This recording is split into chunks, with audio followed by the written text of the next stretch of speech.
साथियों, ये वीडियो बड़ा ही लाभकारी है देखने सुनने वालों के लिए।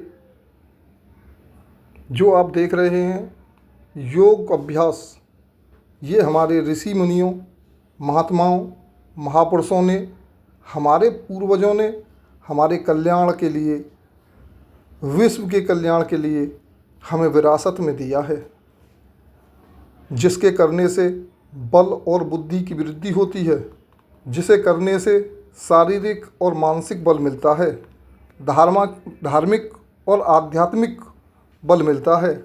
हमारे ऋषियों ने, हमारे पूर्वजों ने आने वाली पीढ़ियों के कल्याण के लिए बड़ी मेहनत करके योगा की आध्यात्मिक धार्मिक पुस्तकें लिखीं, जिन्हें पढ़कर सुनकर आज हम लोग ये व्यायाम कर रहे हैं। उस समय ये मोबाइल सिस्टम नहीं था, लिखकर समझाना बड़ा कठिन होता है। आज यूट्यूब की सुविधा है, जिसे करके दिखा सकते हैं। समझना और समझाना भी आसान है।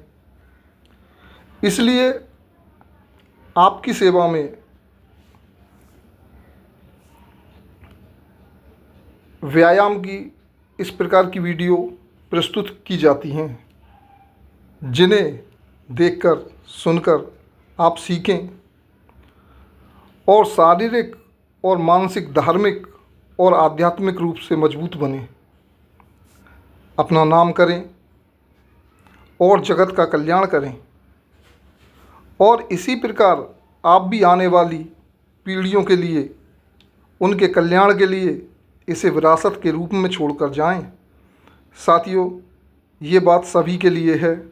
हर आयु, हर वर्ग का व्यक्ति इसका लाभ ले सकता है। ये कहने की बात नहीं है, फिर भी मैं कह रहा हूँ, क्योंकि यम, नियम, आसन, प्राणायाम, प्रत्याहार, ध्यान धारणा और समाधि, ये 8 चीज़ें किसी आयु, वर्ग, जाति, धर्म विशेष से संबंध नहीं रखती। जो इनका अभ्यास करता है ये उसी के होते हैं। मैंने ये अभ्यास अपनी 50-55 वर्ष की आयु में करके दिखाया है। भाइयों, मैं एक साधारण इंसान हूँ, ना मैं ऋषि हूँ, ना महात्मा हूँ। इसी बीच मैं आपको एक शेर सुनाता हूँ। एक हड्डी, मुसाफिर और शमशान के बारे में। तो सुनिए। घर से निकले सैर करने, दिल में कुछ अरमान थे। एक तरफ हड्डी पड़ी, एक तरफ शमशान थे। घर से निकले सैर करने, दिल में कुछ अरमान थे। एक तरफ हड्डी पड़ी, एक तरफ शमशान थे।